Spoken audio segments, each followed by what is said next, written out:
Монгол улс өнгөрсөн хугацаанд агаарын бохирдлын хэмжээг бууруулах зорилгоор төрөл бүрийн арга хэрэглэж үүнд 800 тэрбум төгрөг зарцуулсан гэж үндэсний аудитын газраас мэдээлсэн. Энэ онд мөн адил утаагүй яндан нэрийдлэр 54 тэрбум төгрөгийг зарцуулахаар зэхэж байсан юм. За энэ нь олон нийтийн зүгээс ихээхэн шүүмжлэл дагуулад байгаа юм а. Үүнтэй зэрэгцээд Монгол улсын эрдэмтэд 2 сая төгрөгийн гэр дулаалгын технологиг туршиж байна гэсэн мэдээлэл олон нийтийн сүлжээнд түгсэн. За үнэхээр 2 сая төгрөгийн гэр дулаалгын технологиор Монгол гэрийн дулаан алдагдлыг багасгаж агаарын бохирдлын хэмжээг бууруулах боломжтой эсэх талаар бид тодрууллаа.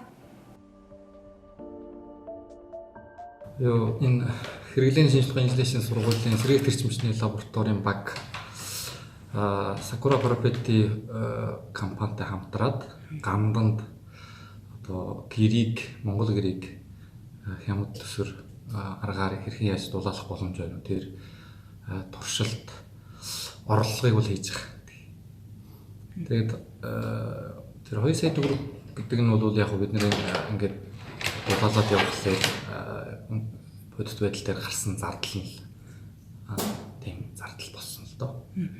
Бид нэр энэ намар 9 сарын дундаас ахуулаад ингээд гандах Sakura Property-гийн мэдлийн газар дээр нь тэнд одоо зардлаар нь манай лабораторийн баг багш оюутнууд хамтраад очиж эхлээд шалны дулаалга ийг хийсэн. Тэгээд дат сайн авдаг XPS хөөс өөр ингээд ханы хүрээг хийгээд дотор нь хаягдл хөөсийг зулж өгөөд тэгээд хөөсөн блок одоо шалын хийсэн баг. Тэгэхээр шалнаасаа бол маш сайн дулаалгатай болгосон.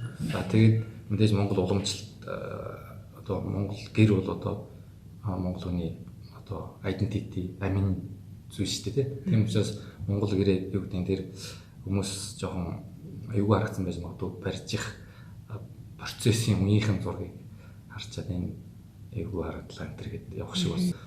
Эдгээр өвлийн эдгээр 9-ийн үеэр л одоо гол тэ үр дүн гарна да. Тэгээд тэрнээс хойш л бид нэр үр дүнгээ тайлгнах боломжтой болох баг.